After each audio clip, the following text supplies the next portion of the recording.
Barang siapa yang menjaga sholat 4 rakaat sebelum duhur dan 4 rakaat setelah duhur, ini ada 2. 4 rakaat sebelum duhur, 4 rakaat setelah duhur. Apa keutamaannya? Rasulullah mengatakan haruma 'alan nar. Maka Allah mengharamkan neraka bagi orang tersebut.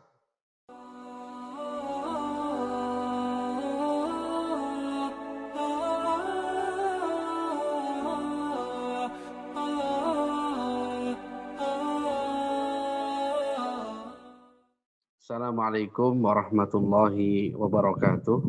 Waalaikumsalam warahmatullahi wabarakatuh. Alhamdulillahi rabbil alamin. Wassalatu wassalamu ala asyrafil anbiya'i wal mursalin. Muhammad ibn Abdullah wa ala alihi wa ashabihi ajma'in. Amma ba'd. Bapak Ibu jamaah rahimani wa rahimakumullah.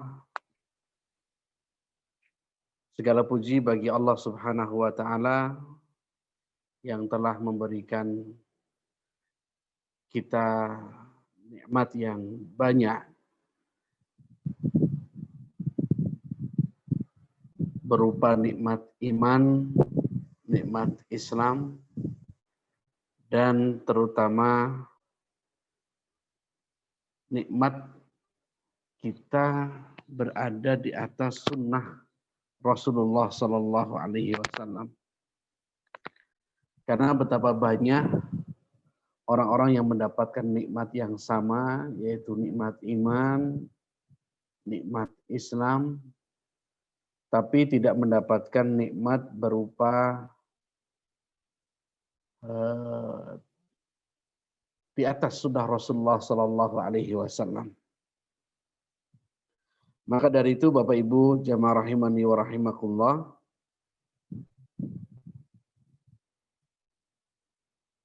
pada kesempatan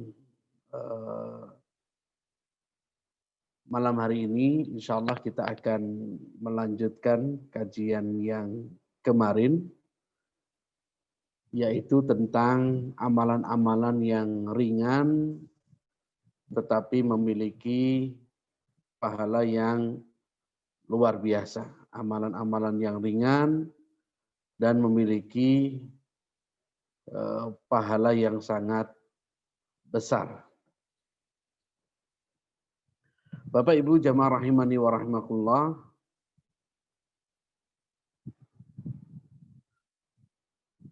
mungkin bisa dibuka lagi Ustaz Hasnan kemarin materinya. Kemarin yang pertama yang kita bahas di antara amalan-amalan yang ringan tetapi berpahala besar yang perlu kita amalkan dan kita rutinkan, yaitu kemarin yang pertama sholat subuh dan sholat asar. Sholat subuh dan sholat asar. Yang kedua, amalan yang perlu kita rutinkan adalah mengamalkan doa setelah azan. Kemarin sudah kita bahas, ada beberapa versi dari doa tersebut. Dan juga berikutnya adalah mengerjakan sholat rawatib. Sholat rawatib, qobliyah maupun ba'diyah. Sholat rawatib, sholat yang mengikuti sholat fardu. Yang jumlahnya kemarin kita sebutkan ada 12. Baik, berikutnya poin yang berikutnya masih pada seputar sholat rawatib, yaitu yang keempat, mengerjakan sholat rawatib khusus duhur. Ini tadi sudah kita bahas, sholat rawatib ada 12 rakaat.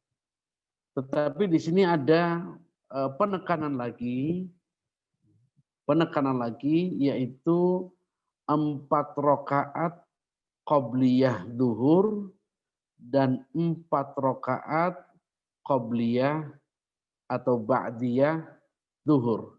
Sehingga di sini ada, kalau kita perhatikan, cara melakukan sholat sunnah qobliyah maupun ba'diyah duhur itu ada 3 cara. Jadi ini untuk melakukan sholat qobliyah maupun ba'diyah duhur.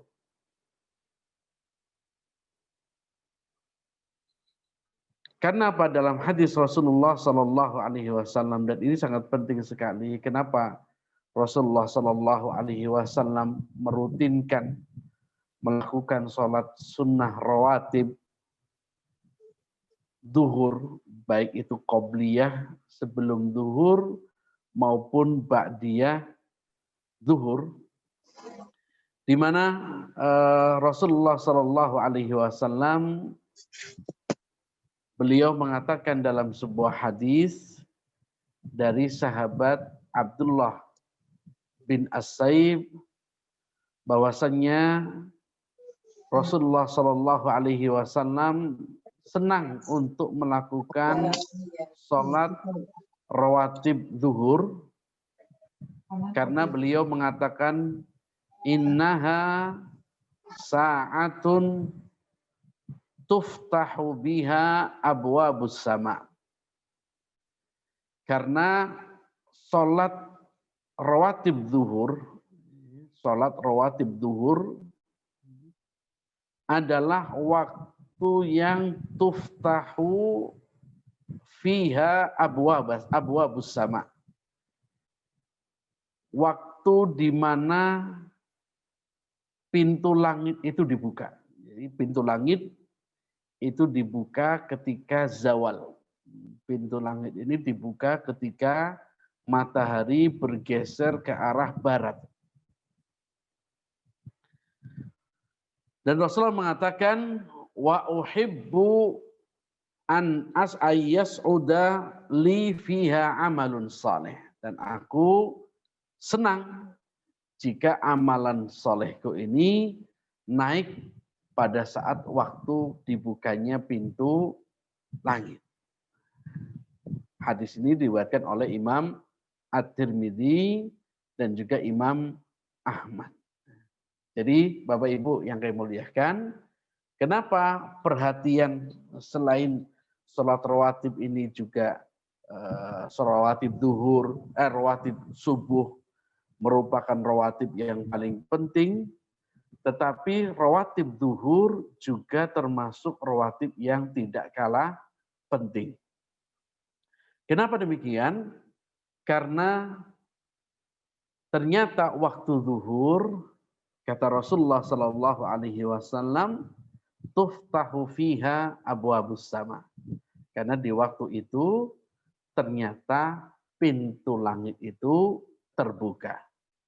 Dan Rasulullah Sallallahu Alaihi Wasallam beliau senang dan suka jika saat dibukanya pintu langit beliau dalam keadaan melaksanakan sholat. Dan ini hadis ini merupakan fadilah dari sholat sunnah sebelum zuhur 4 rakaat. Nah, ada 3 cara, ini Bapak Ibu yang saya muliakan, ada 3 cara di dalam melaksanakan sholat rawatib duhur. Karena 3 cara ini sama-sama memiliki dalil, memiliki hujjah alasan berdasarkan hadis-hadis Rasulullah Sallallahu Alaihi Wasallam. Kalau yang kemarin yang kita bahas 12 rakaat, ada 12 ya, ada 12 rakaat yang dianjurkan untuk dilaksanakan. 12 ini adalah 4 rakaat, 4 rakaat sebelum zuhur, 2 rakaat setelah zuhur. Kemudian 2 rakaat lagi setelah maghrib. Berarti 8. Kemudian 2 rakaat lagi setelah isya, berarti 10. Dan 2 rakaat lagi sebelum sholat subuh. Jadi totalnya sholat rawatib itu ada 12 rakaat. Dan dalam hadis yang kemarin kita bahas, barang siapa yang menjaga 12 rakaat sholat sunnah rawatib, selalu melaksanakan sholat rawatib 12 rakaat dalam satu hari, maka akan dibangunkan rumah di surga. Nah ini mumpung Bapak Ibu ada kaplingan di rumah di surga, maka sangat merugi sekali jika kita tidak menggunakan kesempatan ini dengan baik. Nah, ini kemarin kita bahas terkait dengan sholat rawatib. Jumlahnya ada 12. Fadilahnya yang merutinkan 12 rakaat akan dibangunkan rumah di surga. Tapi maharnya tidak meninggalkan sholat rawatib. Itu maharnya. Gampang, tidak perlu biaya, cuma berat kalau kita tidak istiqomah. Nah, Bapak Ibu jamaah rahimani wa rahimakumullah, khusus sunnah rawatib yang zuhur. Kita bahas pada poin yang keempat ini, khusus sholat sunnah rawatib sebelum zuhur. Sholat sunnah rawatib sebelum zuhur. Atau sholat sunnah rawatib setelah zuhur.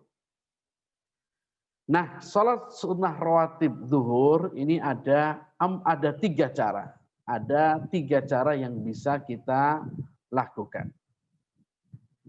Yang pertama adalah 4 rakaat sebelum zuhur dan 4 rakaat sesudah zuhur. Jadi yang pertama, untuk sholat sunnah rawatib zuhur itu bisa kita lakukan 4 rakaat, ya, 4 rakaat sebelum zuhur dengan cara kita melakukannya 2 rakaat salam, 2 rakaat kemudian salam. Jadi tidak 4 rakaat 1 kali salam, tidak, tetapi 2 rakaat salam, 2 rakaat salam. Kenapa tidak 4 rakaat sekaligus? Karena ini berdasarkan keumuman hadis dari Rasulullah Shallallahu Alaihi Wasallam, di mana hadis yang diriwayatkan oleh Imam An-Nasai dan juga Ibnu Majah dan dinyatakan sahih oleh Syekh Albani rahimahullah, di mana Nabi Shallallahu Alaihi Wasallam pernah bersabda, "Sholatul laili wan nahari mathna mathna." Sholat sunnah di malam hari dan sholat sunnah di siang hari itu mathna mathna. Mathna mathna ini artinya 2 rakaat salam, 2 rakaat salam. Sehingga keumuman hadis ini, maka cara melakukan sholat sunnah rawatib sebelum zuhur 4 rakaat adalah dengan cara 2 rakaat salam, kemudian 2 rakaat salam. Kemudian setelah sholat zuhur, maka dilakukan juga 4 rakaat kembali. Jadi 4 rakaat sebelum zuhur, 4 rakaat sesudah zuhur. Ini sebagaimana dalam hadis yang diriwayatkan oleh Ummu Habibah, di mana Rasulullah Shallallahu Alaihi Wasallam secara khusus ketika menjelaskan tentang sholat rawatib duhur, sholat qobliyah dan ba'diyah duhur, beliau mengatakan man hafadha ala arba'i raka'atin qabla dhuhri wa arba'in ba'daha haruma 'alan nar. Nabi Shallallahu Alaihi Wasallam dalam hadis riwayat Ibnu Majah dan juga oleh Imam At-Tirmidzi, di mana Rasulullah mengatakan barang siapa yang menjaga sholat 4 rakaat sebelum zuhur dan 4 rakaat setelah zuhur, ini ada 2, 4 rakaat sebelum zuhur, 4 rakaat setelah zuhur. Apa keutamaannya? Rasulullah mengatakan haruma 'alan nar. Maka Allah mengharamkan neraka bagi orang tersebut. Nah, ini Masya Allah, amalannya tidak ringan, amalannya tidak berat. Menjaga 4 rakaat sebelum sholat zuhur dan 4 rakaat setelah sholat zuhur. Maka pahalanya Allah haramkan neraka bagi orang tersebut. Ini cara yang pertama. Jadi khusus kita bicara pada poin yang keempat ini, khusus untuk orang yang melaksanakan rawatib zuhur adalah dengan cara yang pertama 4 rakaat sebelum zuhur dan 4 rakaat setelah zuhur. Kemudian cara yang kedua, ini boleh digonta-ganti, boleh dimodifikasi, artinya kita kadang pakai cara yang pertama, kadang boleh pakai cara yang kedua. Cara yang kedua adalah dengan cara kita melakukan sholat 4 rakaat sebelum zuhur dan 2 rakaat setelah zuhur. Jadi 4 rakaat sebelum zuhur dan 2 rakaat setelah zuhur. Ini bedanya ada di ba'diyahnya. Kalau yang pertama tadi caranya 4 sebelum, 4 sesudah. Kalau yang cara yang kedua 4 sebelum, 2 sesudah. Nah, ini hadis yang disebutkan dalam hadis di mana Rasulullah Shallallahu Alaihi Wasallam menyebutkan bahwasanya ada sahabat yang bernama Abdullah bin Syaqiq bertanya kepada Ummul Mukminin Aisyah radhiyallahu anha. Bertanya kepada Ummul Mukminin Aisyah. Apa pertanyaannya? Abdullah bin Syaqiq bertanya kepada Aisyah radhiyallahu anha tentang cara sholatnya sunnah Nabi sebelum dan sesudah sholat zuhur. Menanyakan tentang cara Nabi sholat sebelum zuhur, sholat sunnah sebelum zuhur, dan sholat sunnah setelah zuhur. Lalu kemudian Aisyah radhiyallahu anha mengatakan, beliau atau Rasulullah SAW biasa mengerjakan sholat 4 rakaat sebelum zuhur di rumahku. Artinya di rumah. Ini menunjukkan bahwasanya pada kesempatan yang lalu kita sudah bahas bahwa sebaik-baik sholat sunnah itu di rumah. Sebaik-baik sholat sunnah itu di rumah. Sedangkan sebaik-baik sholat fardu adalah di masjid untuk kaum laki-laki. Lalu kemudian Rasulullah SAW keluar ke Masjid Nabawi untuk sholat zuhur dengan para sahabat. Lalu beliau kembali masuk ke rumahku dan beliau mengerjakan sholat 2 rakaat. Aisyah menyebutkan Nabi keluar dari rumah setelah untuk sholat zuhur dengan sahabat, lalu kembali dan beliau melakukan sholat sunnah 2 rakaat di rumah Aisyah radhiyallahu anha. Ini dalil bahwasanya cara yang kedua, sholat rawatib zuhur itu bisa dengan cara 4 rakaat sebelum zuhur dan 2 rakaat setelah zuhur. Kemudian cara yang ketiga adalah ini yang hadis dari Ibnu Umar, ini yang masyhur, di mana Ibnu Umar radhiyallahu anhuma mengatakan, hafidtu minan nabi sallallahu alaihi wasallam 10 rakaatin qabla dhuhri.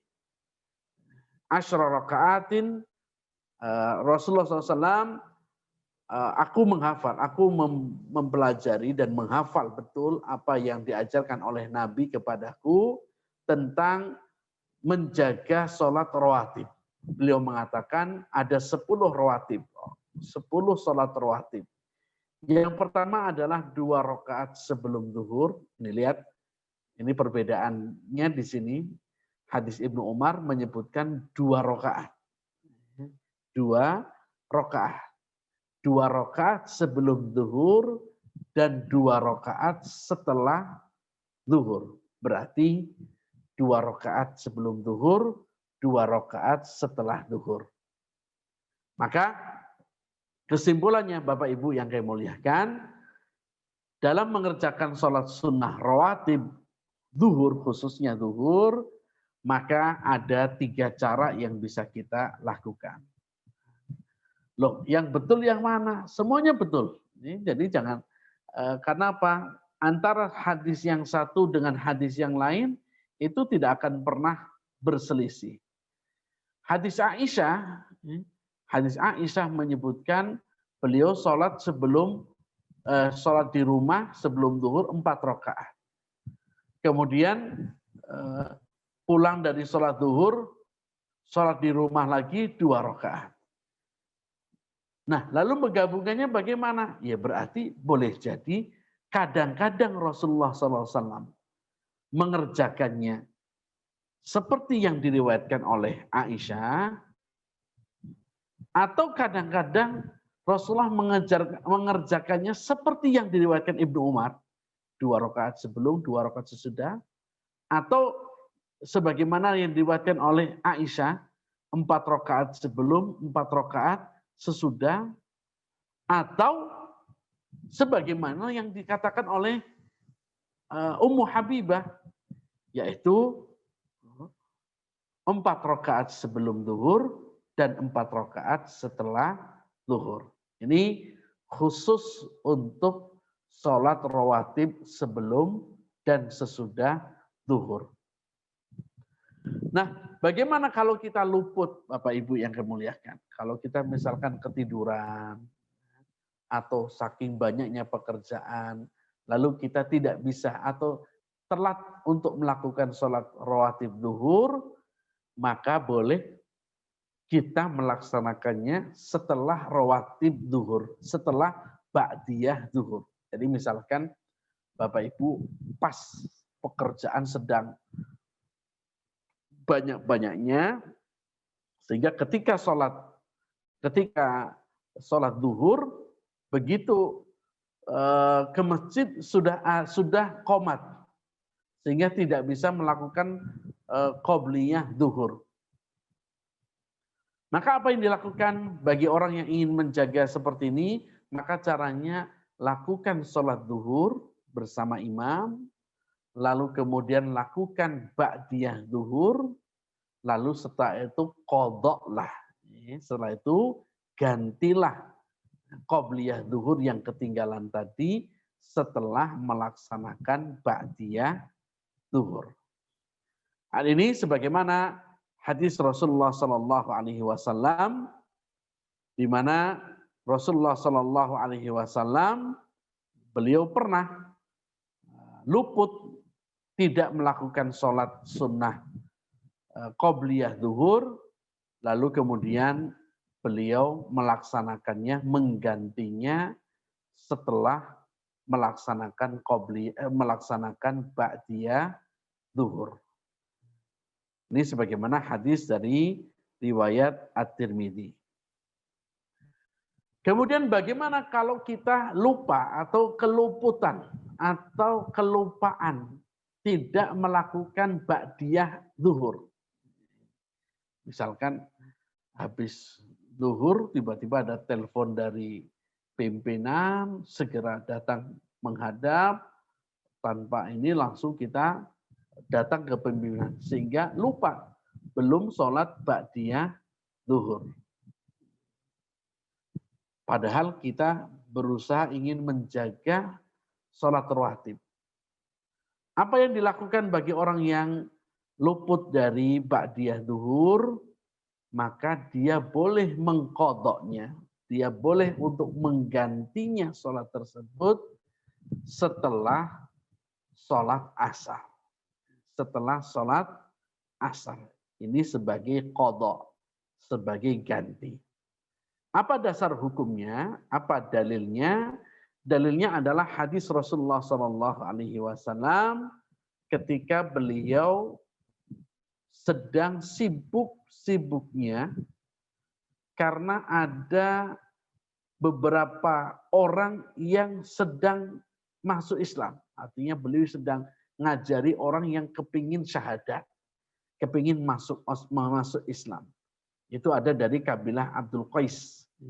Mereka datang kepada Nabi dengan banyak orang dan ingin menyatakan masuk Islam. Maka Nabi memberi pelajaran-pelajaran kepada mereka. Sampai kemudian beliau lupa sholat ba'diyah zuhur. Apa yang dilakukan? Maka kemudian Rasulullah SAW mengqadha' ba'diyah zuhur setelah melaksanakan sholat asar. Karena ba'diyah asar tidak ada, qobliyah asar juga tidak ada. Lalu beliau mengerjakannya, mengqadha'nya, menggantinya setelah sholat asar. Nah ini Bapak Ibu jamaah rahimani wa rahimakumullah, ini kesempatan yang emas sekali menjaga sholat rawatib.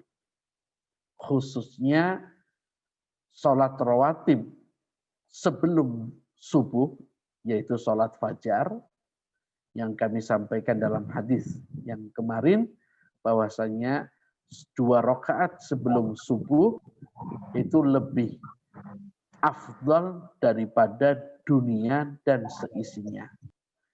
Sedangkan menjaga sholat sunnah rawatib yang lainnya, dalam hadis yang lain, siapa yang menjaga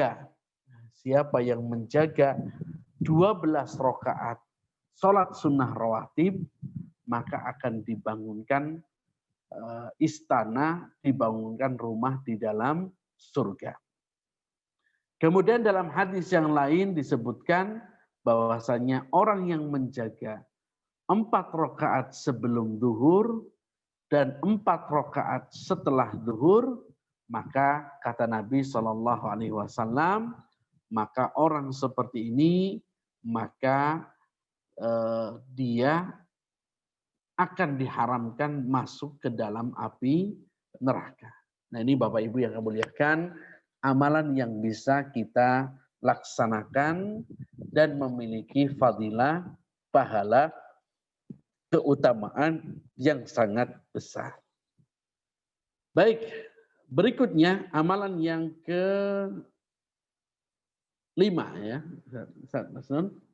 Coba lihat ini ya. Amalan yang ke-5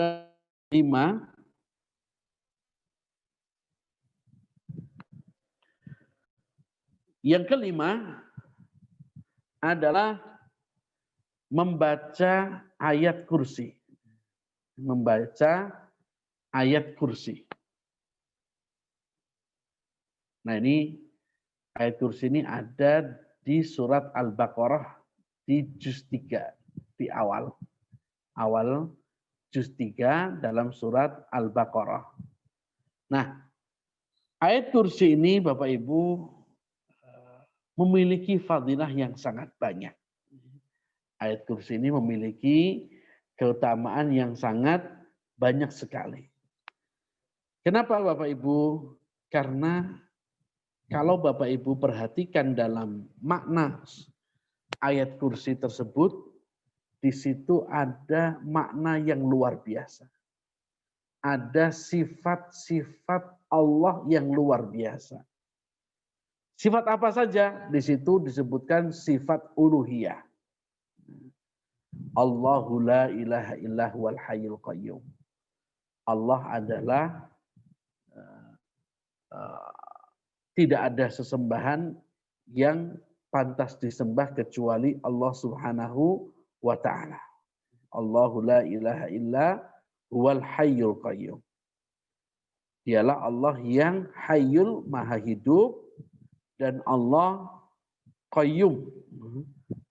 Allah kekal, terus menerus. Kemudian Allah menyebutkan sifatnya la ta'khudhuhu sinatun. La ta'khudhuhu sinatun. Allah tidak mengantuk.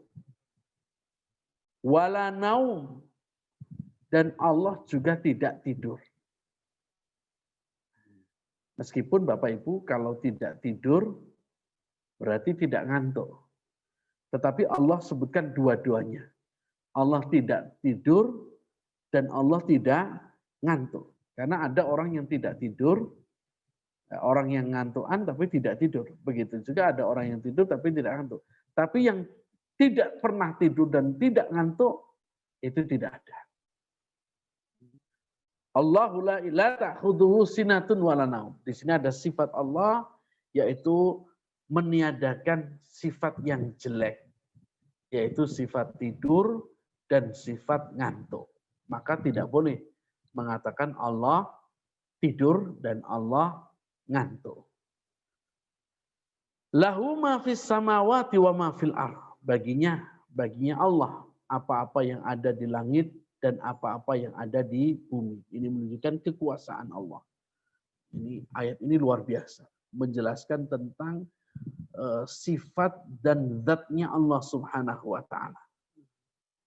Apa yang ada di langit dan apa yang ada di bumi ternyata miliknya Allah. Maka tidak pantas kita mengklaim bahwa ini adalah milik kita. Man dzalladzi yashfa'u indahu illa bi'idnih. Tidak ada yang boleh memberikan syafaat kecuali seizin Allah. Kecuali atas izin Allah Subhanahu wa ta'ala. Makanya Bapak Ibu yang muliakan, tidak boleh orang itu memberikan, kita mengklaim wali ini nanti ngasih syafaat. Syekh ini akan memberi syafaat. Tidak bisa. Kenapa Allah katakan man dzalladzi yashfa'u indahu illa bi'idzni. Tidak ada yang berhak memberikan syafaat kecuali atas izin Allah. Lihat, izin Allah. Maka kalau Allah tidak izinkan, maka tidak bisa memberikan syafaat. Jadi kalau ada orang misalkan datang ke kuburan syekh, datang ke kuburan kiai, lalu dia mengatakan karena saya ingin mendapatkan syafaatnya kiai ini. Pertanyaannya, dari mana kita tahu bahwa syekh ini akan ngasih syafaat? Sedangkan tidak ada yang memberi syafaat kecuali atas izin dari Allah Subhanahu wa ta'ala. Ya'lamu ma baina aydihim wa ma khalfahum. Allah mengetahui apa yang ada di antara mereka, di hadapan mereka, dan Allah Maha mengetahui apa yang ada di belakang mereka. Artinya Allah tahu apa yang mereka tampakkan dan Allah tahu apa yang mereka sembunyikan. Apa yang ada di depan dan apa yang ada di belakang. Wala yuhituna bi syai'in min ilmihi illa bima syaa. Dan tidak ada yang diberikan ilmu oleh Allah Subhanahu wa ta'ala, dari ilmu Allah Subhanahu wa ta'ala kecuali yang Allah kehendaki. Artinya sedikit. Ilmu Allah yang Allah berikan kepada hambanya itu sangat sedikit. Itu sangatlah sedikit sekali. Wasi'a kursiyyuhus samawati wal ardh. Dan kursinya Allah itu meliputi langit dan bumi. Kursinya Allah meliputi langit dan bumi. Nah, khusus sifat-sifat seperti ini yang ada adalah beriman. Tidak perlu nanya seperti apa kursinya, bagaimana kursinya. Ini tidak perlu ditanya. Kenapa? Karena ini sesuatu yang ilmu yang tidak akan kita mampu untuk menerimanya. Wala ya'udzuhu hifdzuhuma wa huwal aliyyul azim. Dan tidak ada ya'udzuhu hifdzuhuma. Tidak ada yang merasa Allah tidak berat untuk menjaga keduanya. Allah tidak berat untuk menjaga keduanya. Wa huwal aliyyul azim, dan baginya Allah adalah zat yang maha tinggi dan maha agung. Nah, Bapak Ibu jamaah rahimani wa rahimakumullah, kalau kita perhatikan ayat kursi dengan makna-makna yang luar biasa, itu menunjukkan kebesaran Allah Subhanahu wa taala. Maka sangat wajar jika ayat ini ayat yang favorit. Ayat ini ayat yang luar biasa. Memiliki faidah yang luar biasa. Mari kita coba Bapak Ibu yang kemuliakan, kita lihat dari hadis-hadis yang sahih, apa saja keutamaan membaca ayat kursi yang ada dalam surat Al-Baqarah. Yang pertama, ayat kursi ini dianjurkan untuk dibaca setiap pagi dan sore. Setiap pagi dan sore. Bapak Ibu, kalau punya kesempatan, misalkan pas Bapak Ibu sedang naik kendaraan untuk ke kantor di waktu pagi atau sore harinya, maka usahakan ketika naik kendaraan jangan lupa untuk membaca ayat kursi. Apa keutamaannya? Mari kita lihat hadis yang diriwayatkan oleh Al-Hakim, dan di sini Syekh Al-Albani rahimahullah mensahihkan hadis tersebut di dalam Sahih At-Targhib, di mana sahabat Ubay bin Ka'ab radhiyallahu anhu, di mana Rasulullah sallallahu alaihi wasallam bersabda, "Idza qara'atha ghudwatan," kalau engkau membaca ayat ini, ayat kursi ini, ghudwatan, ketika di pagi hari, ujirat minna hatta tumsi, maka Allah akan melindungi engkau sampai petang hari. Jadi Bapak Ibu, banyak sekali ketika kita bekerja, ancaman-ancaman, gangguan-gangguan, baik dari manusia, dari jin, dari binatang, dari kendaraan, dan lain sebagainya. Maka perlu kita berlindung kepada Allah, memohon kepada Allah untuk dilindungi. Untuk dilindungi. Bagaimana caranya? Maka bacalah ayat kursi. Rasulullah mengatakan, "Idza qara'atha ghudwatan ujirat minna hatta tumsi." Jika engkau membacanya di pagi hari, maka maka orang tersebut akan dilindungi oleh Allah Subhanahu wa taala sampai sore hari. Nah, ini penting sekali. Apalagi di masa-masa yang, mohon maaf, ini kampanye-kampanye seperti ini. Kadang-kadang banyak orang-orang yang berbuat hasad sehingga dia melakukan perbuatan-perbuatan yang tercela. Maka dengan seperti itu, Bapak Ibu yang saya muliakan, insya Allah Allah akan lindungi kita dengan kita membaca ayat kursi. Lalu Nabi mengatakan, wa idza qara'atha hina tumsi ujirat minna hatta tusbih. Kalau kamu membacanya di sore hari, setelah asar atau setelah maghrib, engkau membaca ayat kursi setelah di sore hari, maka Allah akan lindungi engkau sampai pagi hari. Luar biasa Bapak Ibu. Allah lindungi kita. Kalau Allah lindungi kita, seperti kata Muhammad Ali, petinju. Ketika ditanya, berapa bodyguardmu? Beliau pura-pura ngitung. Lalu dia sebutkan satu. Disebutkan satu. Siapa bodyguardnya? Yang lindungi adalah Allah Subhanahu wa Ta'ala. Nah, kalau Allah sudah melindungi, maka tidak ada satupun yang bisa memberikan kemadharatan kepada kita. Ini ayat kursi bisa kita baca ketika di pagi dan sore hari. Dibaca setelah subuh atau kapan sampai menjelang zuhur. Atau kita baca setelah asar atau setelah maghrib.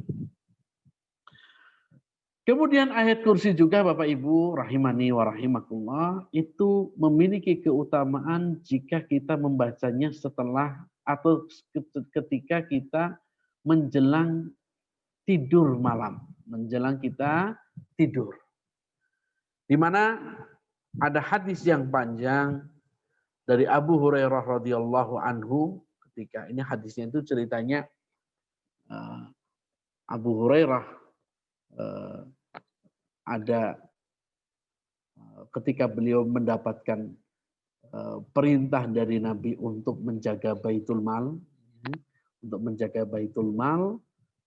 gudang Baitul Mal, ini beliau mendapatkan ada pencuri. Lalu ketangkep, lalu karena dia minta ampun dibebaskan. Yang kedua, beliau menjaga lagi.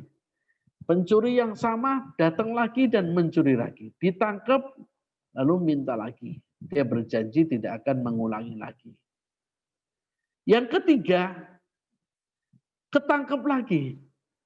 Kata pencuri ini, nah sudah sebagai gantinya saya mau mengajari kamu satu amalan. Tapi jaminannya saya dibebaskan. Apa amalannya itu? Dia mengatakan pencuri ini pencurinya tahu agama. Ini pencurinya ini luar biasa.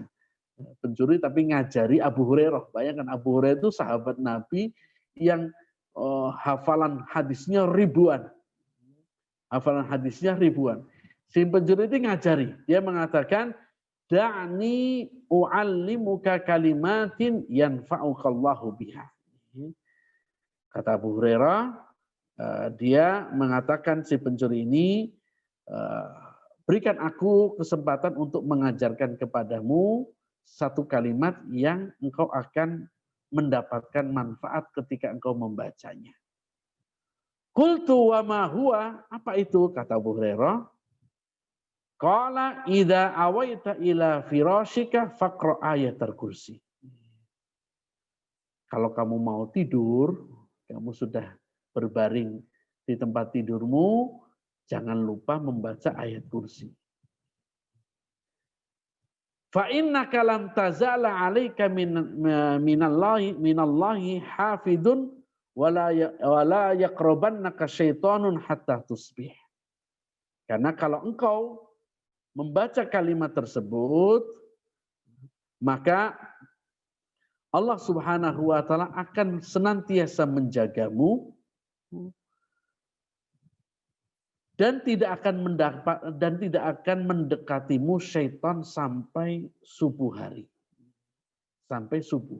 Jadi kadang-kadang kita mimpi buruk, mimpi syaitan, mimpi apa atau pas tindihan mungkin lagi tidur tiba-tiba badannya kayak ditindihi sama makhluk. Nah ini barangkali kita lupa tidak tidak membaca ayat kursi. Nah, kata si pencuri ini, kalau kamu membacanya, maka kamu akan dijaga oleh Allah dan syaitan tidak akan mendekatimu.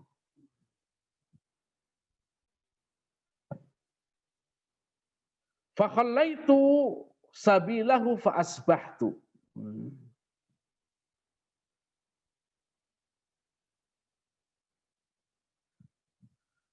Maka kemudian Bapak Ibu yang muliakan, ketika pagi harinya Abu Hurairah menceritakan kepada Rasulullah SAW kejadian-kejadian itu. Apa kata Rasulullah SAW? Ama innahu qad sadaqaka wa huwa kadzub. Kata Nabi, wahai Abu Hurairah, adapun yang dia katakan, seorang pencuri yang mengajarimu membaca ayat kursi, maka apa yang dia katakan itu benar. Ini menunjukkan Bapak Ibu, kebenaran kadang-kadang bisa datang dari orang yang mungkin kita anggap dia tidak punya jabatan. Kebenaran bisa datang mungkin dari anak kita. Pak, kalau makan jangan pakai tangan kiri.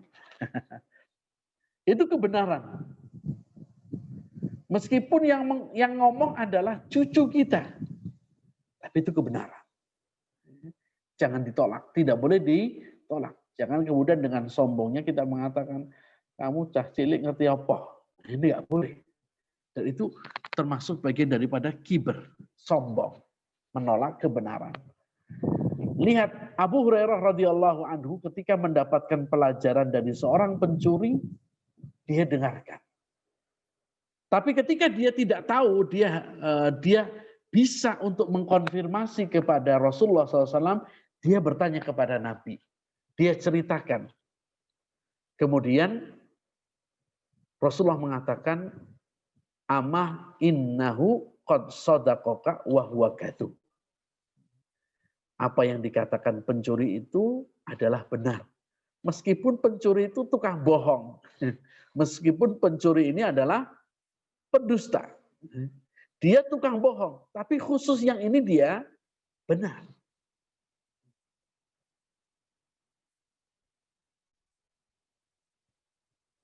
Kemudian Rasul mengatakan, ta'lamu man tukhatibu mundu salasilayan ya salasilayalin ya Abu Hurairah. Rasul bertanya, Abu Hurairah, tahu nggak yang sudah kamu tangkap 3 hari lalu ngajarimu baca ayat kursi itu siapa? Abu Hurairah mengatakan, saya tidak tahu. Saya nggak kenal dengan orang itu. Kata Rasulullah, dzaka syaitan. Itu setan dia. Artinya setan yang menyerupai manusia. Yang datang kepadamu itu syaitan. Tetapi saat itu syaitannya ngomong kebenaran. Nah, ini Bapak Ibu yang muliakan, dari hadis Abu Hurairah ini menunjukkan bahwasannya salah satu faedah dari membaca ayat kursi sebelum tidur adalah bahwa kita akan dijaga oleh Allah dan syaitan tidak akan bisa mendekat kepada kita. Kemudian yang ketiga. Yang ketiga adalah ketika kita membaca ayat kursi dianjurkan juga kita baca setelah sholat fardu. Jadi setelah kita baca dzikir subhanallah, alhamdulillah, subhanallah bihamdi atau subhanallah, alhamdulillah, Allah akbar, la ilaha illallah 33 kali, 33 kali, 30 kali, nanti ditutup dengan la ilallah la syarikalah. Lalu di akhir jangan lupa untuk membaca ayat kursi setelah sholat fardu. Setelah sholat fardu jangan lupa membaca ayat kursi. Kenapa demikian? Kita lihat dari hadis Abu Umamah radhiyallahu anhu. Disebutkan di dalam Sunan An-Nasa'i, dalam Al-Kubra, dalam Imam Nasai dalam Sunan Kubra, di mana Rasulullah Shallallahu Alaihi Wasallam bersabda, "Man qara'a ayatul kursi, barang siapa yang membaca ayat kursi fi duburi kulli sholat, setelah sholat, membaca ayat kursi setelah sholat, lam yamna'hu min dukhulil jannah illa an yamut." Maka tidak ada yang bisa menghalanginya seseorang itu masuk ke dalam surga kecuali kematian. Tidak ada yang menghalangi dia masuk ke dalam surga kecuali kematian. Apa maksudnya? Maksudnya adalah tidak ada yang menghalanginya masuk surga ketika dia mati. Ketika dia mati, misalkan dia habis sholat, dia baca itu. Lalu dia naik motor ketabrak. Dia naik motor ketabrak mobil. Atau dia mati kecelakaan, atau dia mati mendadak. Maka tidak ada yang menghalangi dia dari masuk ke dalam surga. Ketika dia mati setelah membaca ayat kursi ini. Nah ini Bapak Ibu yang saya muliakan. Beberapa hal yang kelima tadi, di mana kita diminta untuk melaksanakan atau membaca ayat kursi setelah sholat 5 waktu. Atau tadi setiap pagi dan sore hari. Atau yang ketiga, kita membacanya setiap kali kita mau istirahat malam atau kita mau tidur. Ini keutamaan dari membaca ayat kursi. Ada di dalam surat Al-Baqarah. Baik Bapak Ibu yang kami muliakan, berikutnya yang ke-6. Yang ke-6. Masih ada 2 lagi. Yang ke-6 adalah mengerjakan sholat sunnah wudhu. Mengerjakan sholat sunnah wudhu. Bapak Ibu yang kami muliakan. Mungkin Bapak Ibu sering dengar kisah Rasulullah Sallallahu Alaihi Wasallam ketika Rasulullah SAW beliau tidur, beliau bermimpi. Beliau bermimpi mau masuk surga. Tiba-tiba di depan pintu surga, beliau mendengar ada suara terompa, suara sendalnya Bilal. Jadi Rasulullah belum masuk surga, Bilal sudah ada di dalam. Ketika keesokan harinya beliau, dan ingat mimpi Nabi itu adalah hak kebenaran. Nabi melihat Bilal ada di dalam surga. Maka ini menunjukkan bahwasanya Bilal insya Allah pasti akan masuk ke dalam surga. Nah ketika esok harinya Rasulullah SAW menanyakan kepada Bilal, amalan apa yang engkau lakukan sehingga aku bermimpi tadi malam, aku bermimpi, aku mau masuk surga, lah kamu kok sudah ada di dalam dan aku mendengar suara terompahmu. Kemudian beliau menjawab bahwasanya beliau ini amalannya tidak banyak.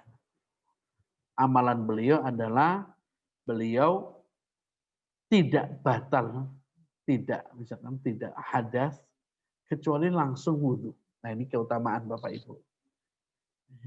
Jadi kalau orang menjaga wudhu, ini keutamaan dalam rangka menjaga wudhu. Jadi ada orang-orang yang subhanallah, termasuk ibu saya, ibu kami ini, setiap batal pasti langsung wudhu. Apapun keadaannya, beliau wudhu. Dan selalu menjaga tidak ada hari-hari kecuali dalam keadaan suci. Dalam keadaan suci. Nah ini amalan yang sebenarnya kan tidak butuh waktu banyak, tidak butuh biaya banyak. Karena setiap kita kentut, Setiap kita hadas, kita wudhu. Setiap kita hadas, kita wudhu. Ini amalan yang luar biasa. Cuma mungkin bagi seseorang ya akan terlihat sulit. Tapi ingat Bapak Ibu, amalan ini tidak cuma satu. Amalan yang memasukkan kita dalam surga ini banyak. Maka sebaiknya kita ini punya amalan yang spesial. Kita punya amalan yang spesial. Apa amalan yang spesial? Yang sesuai dengan hobi kita. Ada orang yang misalkan Bapak Ibu, kalau setiap muslim itu kan pasti punya amalan yang wajib. Kita sholat 5 waktu, puasa Ramadan, itu semua orang punya andil di situ semuanya. Tidak boleh tidak amalan yang wajib. Tapi khusus amalan yang sunnah, itu sebaiknya kita punya masing-masing yang bisa jadi andalan. Contoh, mungkin bagi orang yang dikaruniai harta,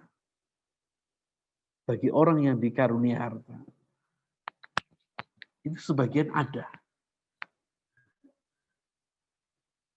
Dia setiap dapat proyek, apapun proyeknya, itu mesti 2,5% itu untuk fakir miskin. Ini bukan zakat, karena zakat nanti hitungannya beda sendiri. Tapi setiap dapat proyek, pasti tidak dimakan semuanya. Ada yang 2,5% dia keluarkan. Nah ini bagi orang yang memang mungkin punya bidang dalam seperti ini. Maka usahakan tertib. Setiap ada proyek, jangan sampai keluputan. Atau mungkin Bapak Ibu, misalkan ini, ada seorang pegawai yang dia amalannya tidak pernah telat dari kantor dan tidak pernah keluar dari kantor sebelum jamnya selesai. Itu tertib. Ada seorang guru tidak pernah bolos kecuali uzur yang syar'i. Tidak pernah telat ngajar dan tidak pernah keluar dari jam pelajaran sebelum jamnya selesai. Dan itu dijadikan amalan yang rutin. Apapun. Sesuai dengan hobi kita.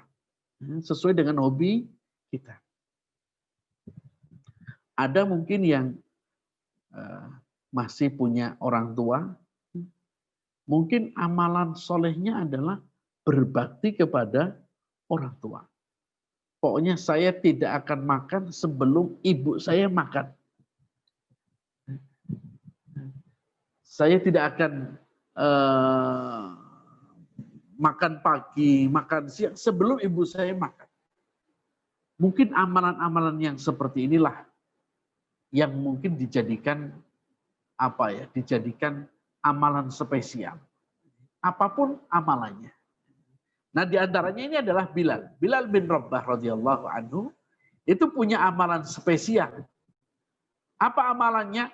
Tidak pernah berhadas kecuali langsung wudhu. Dan beliau tidak pernah berwudhu kecuali segera sholat sunnah 2 rakaat. Maka di sini amalan yang utama termasuk adalah setiap kita wudhu, maka usahakan kita selalu melaksanakan sholat sunnah 2 rakaat setelah wudhu. Hal ini sebagaimana hadis yang diriwayatkan oleh Imam Muslim dari sahabat Uqbah bin Amir Al-Juhaini radhiyallahu anhu, di mana Rasulullah sallallahu alaihi wasallam bersabda, "Ma min ahadin," tidaklah seseorang, yatawaddau, dia berwudu, fayuhsinu wudu'a, lalu dia berwudu dengan wudu yang baik, tidak terburu-buru. Semua anggota wudunya terkena air wudu sempurna. Wa yusalli rak'ataini. Lalu dia sholat 2 rakaat setelah wudu. Yukbilu biqalbihi wa wajhi. Dia lakukan dengan sepenuh hati dan sepenuh jiwa. Illa wajabat lahul jannah. Kecuali pasti masuk surga. Siapa yang berwudu dengan wudu yang sempurna, lalu setelah wudu dia sholat sunnah 2 rakaat, kata Nabi, wajabat lahul jannah. Pasti masuk surga. Dijamin masuk surga. Hadis ini diriwayatkan oleh Imam Muslim. Ini diantara hadis. Kenapa? Ini amalannya tidak berat. Setiap wudu sholat sunnah. Setiap wudu kita sholat sunnah.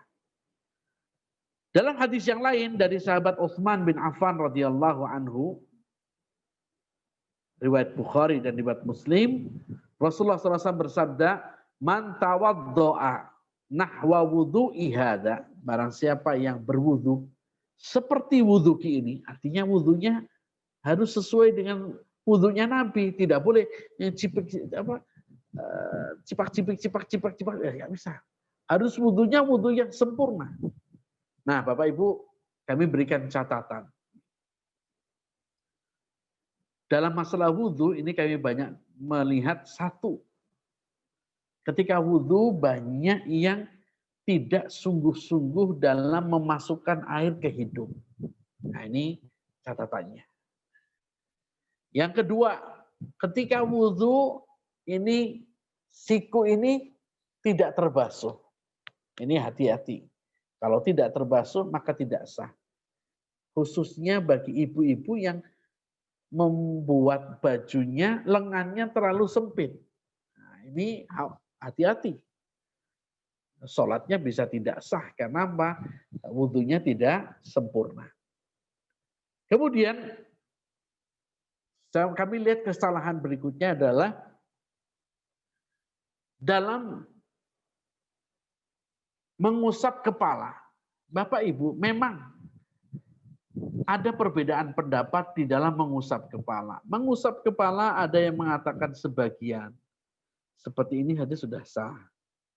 Atau separohnya sudah sah, atau yang seluruhnya itu lebih baik.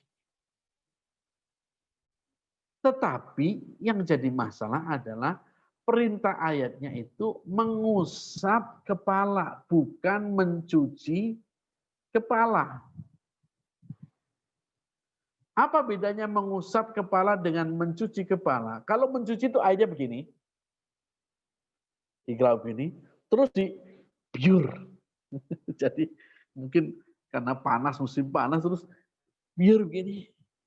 Sehingga yang terjadi menyelisihi perintah Al-Quran. Yang harusnya mengusap, ini artinya jadi nanti dibasuh. Nah, kalau masalah mengusap sedikit, separoh, atau seluruhnya, itu kita tidak masalah. Karena itu masalah khilaf. Itu tidak masalah. Tapi kalau ketika membasuhnya kepala langsung disuntakkan kepala, ini tidak benar. Karena ini nanti jadinya bukan mengusap kepala, tetapi jadinya adalah membasuh kepala. Padahal ayatnya bunyinya famsahu biru'usikum, maka usaplah kepala. Jadi ini hati-hati dalam mengusap kepala. Yang terakhir adalah, ini catatan bagi yang wudhu. Ketika wudhu mencuci kaki, maka jangan sampai ada tumit yang tidak terkena air. Jangan sampai ada tumit yang tidak terkena air. Nah, ini Rasulullah SAW dalam hadis Utsman bin Affan radhiyallahu anhu, beliau mengatakan Rasulullah bersabda, barang siapa yang berwudu dengan seperti wuduku ini, summa qoma, lalu dia berdiri dan sholat 2 rakaat, la yuhadditsu fihima nafsahu, dengan tidak mengucapkan pada dirinya, artinya konsentrasi ketika sholat, ghufira lahu ma taqaddama min dambihi, maka dosa-dosanya yang telah lalu akan dihapus oleh Allah Subhanahu wa taala. Dosa-dosanya akan dihapus oleh Allah Subhanahu wa taala. Hadis ini diriwayatkan oleh Imam Bukhari dan Imam Muslim. Ini adalah anjuran Bapak Ibu, anjuran untuk melakukan sholat sunnah sholat sunnah setelah kita berwudu dengan sempurna. Sehingga kata Al-Hafidz Ibnu Hajar rahimahullahu taala, beliau mengatakan bahwasanya sholat sunnah wudhu itu dianjurkan segera. Begitu habis wudhu langsung untuk segera melakukan sholat sunnah wudhu.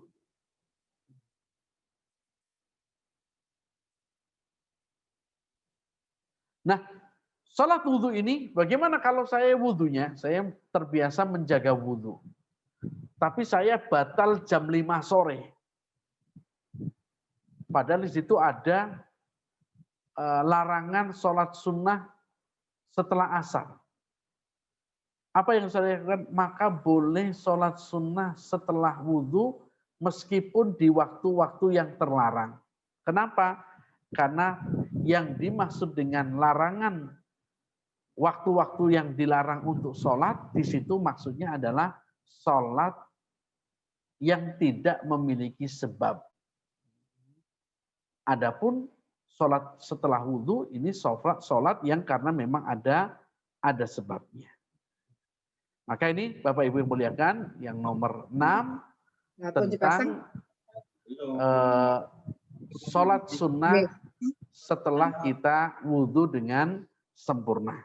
Nah ini 6 hal ini Bapak Ibu yang kemuliakan, ini kalau bisa kita pilih mungkin salah satunya. Tidak usah semuanya, mungkin jadikan Bapak Ibu misalkan, dari 6 ini yang kira-kira saya bisa lakukan dengan rutin mana?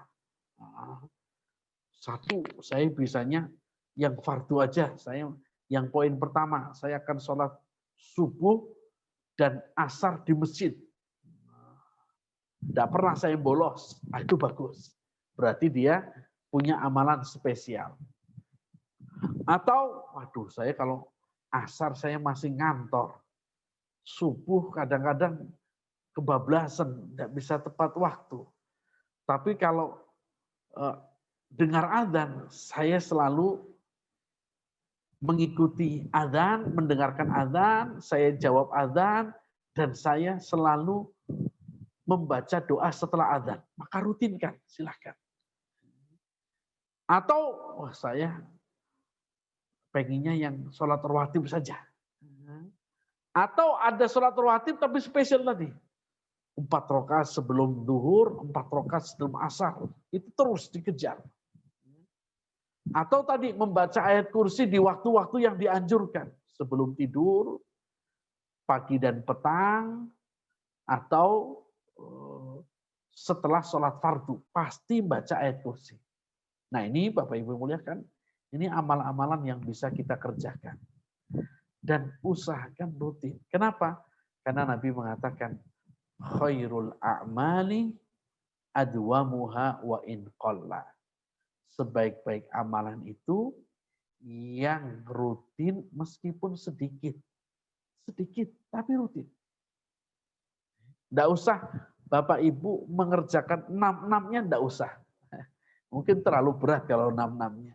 Tapi minimal 1 saja. Dari amalan ini bisa kita rutinkan di antara 6 hal ini.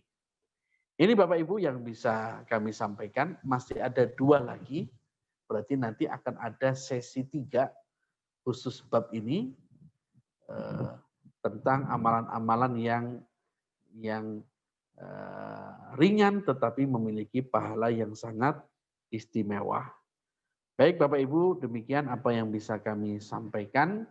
Terima kasih atas segala perhatian dan mohon maaf atas segala kekurangan. Wassallallahu ala nabiyina Muhammadin wa ala alihi wa sahbihi wasallam wa akhiru da'wana alhamdulillahi rabbil alamin.